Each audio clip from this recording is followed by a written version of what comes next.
Hi guys, my name is David and welcome back to my channel. Today I am going to be reviewing A Monster Calls by Patrick Ness.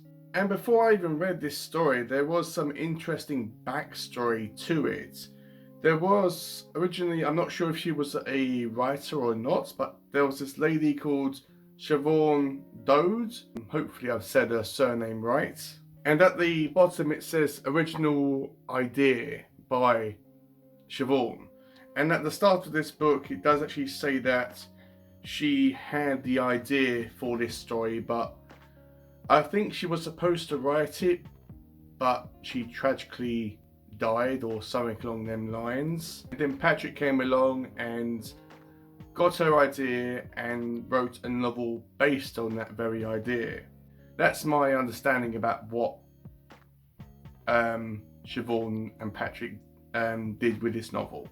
And this is a illustrated edition, which is illustrated by Jim Kay, which his name is on the inside of the book, but on the front and at the back his name is not even mentioned, and I just thought that was a missed opportunity because the illustrations in this are a massive part of this book. I mean, sometimes you get little illustrations like this that are scattered on the pages to kind of draw you in. Sometimes you get full spreaded pictures like this, which are not extremely detailed but give you enough information.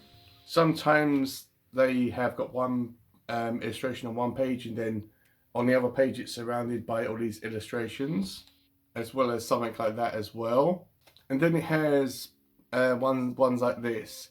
Now I found it really interesting that the monster, which doesn't have a name throughout the book, it just referred to as the monster, his face and his body is more detailed than our main character, which is always silhouetted and you never see any details of his face. I mean, that's another great one. I mean, look at that. I'm not sure if that shows up well on camera, but that is fantastic. I mean, as well as this one, this is so beautiful artwork, it really is. I think that this is one of my favourite illustrations in this whole book. I mean, you can just see the monster there just sitting and sulking, and he's just sitting on a roof. I think this is a kind of a shed in a garden area. I knew about this story. I watched a movie by Liam Neeson, or starring Liam Neeson rather. I can't remember much about it. I'm pretty sure I knew that the movie was based on a book, but I'm not really sure. But a channel called Enchanted Bookends was doing a video on this book, and it kind of got me thinking, okay, well, I wouldn't mind giving that a try. So before I get into my review, guys, just a few simple things here, that this is going to be a spoiler-free video, as I'm not really going to go in super depth with this book. I just want to give you a little bit of a taste, because when you think about this story, it's really straightforward and basic. So I'm not going to go in super depth. And also, this is just going to be my own thoughts and feelings regarding this book. And if you are unfamiliar about what A Monster Calls is about, or what the genre is, this is a children's novel, which is, oh, I wouldn't really classify this as a horror book. This is more of a dark fantasy. But yeah, it's kind of hard to classify this into one specific genre or category. So this follows our main character called Connor O'Malley. Connor is living with his sick mother, who he is really dedicated to taking care of her. He's really independent. He does all of the housework, he does all the chores without even being asked to do so, and his mother is the center of his world. Connor's dad is actually currently living over in America, and at one point he does come over and come back to visit Connor, but I'll go through that in a minute. We find out that Connor has I think an aunt, which he goes and lives with for a short amount of time. And Connor is a loner at school. He kind of keeps to himself for the most part. Yes, he does talk to a specific girl in this story, which it's not really implied that it's romance or anything like that. It's just they are both friends. And Connor is repeatedly bullied by this group of individuals that constantly torment him all the time for no apparent reason, probably because he's small and weak and an easy target.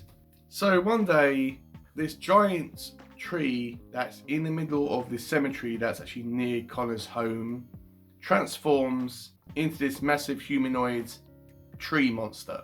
And it can move around, it can talk, it can think, and its main objective and main purpose is to go to Connor and to talk with him. It's never really fully explained in black and white what the monster wants or why it's actually come to Connor. Well, not at first anyway. You find out why it's come to Connor right at the end. But it tells Connor that he wants to tell him 3 stories, and then at the end of telling Connor these 3 stories, he wants Connor to tell him a story of his own, which must be the truth, and it must be about Connor's life. Connor thinks that this is weird, and he just goes along with it. And all these tales seem to be about the same area or the town that Connor lives in, but at a different point in time. And in some stories, it seems to be more of a fantasy type of setting. So Connor's mum isn't doing too well. She's really sick and she goes into hospital. And Connor thinks, okay, it's fine. She's recovered. She's been through this before and she's got better.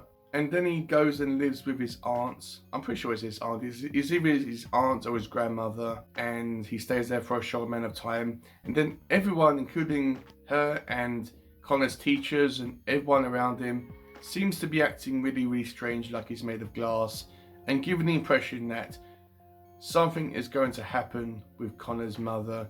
And, you actually know how people tiptoe around this area, especially if it's about death or people being ill and not being able to recover. And Connor has a lot of anger within himself. He's a really angry individual, but he kind of suppresses it and channels all of his energy towards taking care and loving his mother. And we find out that Connor is actually suffering from a nightmare. Now, it's gradually discovered about what this nightmare is all about. And of course, at the end, it's fully revealed about what Connor's nightmare is, because he has to confront it at the end of the book. And when Connor's mother is in hospital, his father comes over to visit him from America, and he doesn't really come over that much. His wife over there doesn't really like him coming over here, or coming to visit Connor rather. And they kind of have a segmented relationship. They tolerate each other's company. Well, Connor does anyway, but he has a very strong anger and dislike towards his father from actually leaving him. And then at the end, it's just about Connor trying to come to terms with the fact that his mother may not recover, and his anger towards this monster that's actually come to him, and he's been kind of falsely thinking that this monster or this tree can actually cure his sick mother. And he has to come to the conclusion that maybe this monster hasn't come to save his mother. Maybe this monster has come purely to save Connor. Even though Connor may not want to be saved, the monster may be there for that specific reason. And then Connor has to come to terms with the fact that his mother may not be here forever, that he might have to go on by himself. So hopefully I've given you enough information about this book. Yes, I wanted to be vague, but I wanted to get into detail, if that made any sense. This was a really, I would say, sensitive book for me, but in a way it was, because I have a mother that's in a care home, and she has all these medical problems and difficulties and all that type of stuff. She isn't as extreme as Connor's mother, but it did hit home for me, especially because one day we thought that we might actually lose her. But I won't go into that in any more detail. So as a whole, I think I rated this book a 4 stars out of 5. This was a really enjoyable book. I'm not sure if I am going to ever pick up anything from Patrick Ness, not saying that he's not a very good writer or storyteller. I just don't think his other stories are going to be for me. But if you know any other stories by him, please comment down below. If you think that, oh, this book may interest you, just comment it down below and I will check it out. I'm still not sure whether I am going to hold on to this copy. I think I might do for the time being, but I think as time goes on, then I will let it go and send it to a charity shop and someone else can read it and experience it. So guys, that's it. That's all I had to say about Monster Calls. Let me know what you think of this book. If you have read it, if you watched the movie, let me know what you think of the movie and the book. Let me know if I've maybe encouraged you or inspired you to give this book a try. Once again, if you are experiencing or if you have experienced a loved one being really sick or even dying, then please go into this book with a very cautious mind. As I was reading this book, I was thinking something's going to happen to the mother, isn't she? She's actually going to die, isn't she? I won't say if she does or if she doesn't, but if you want to read this book and if you have come across that event in your life, then go into this book with a very cautious mind. So guys, that's all I had to say about this story. So with all that out of the way, have a great day, read some awesome books, and I will see you all in my next video.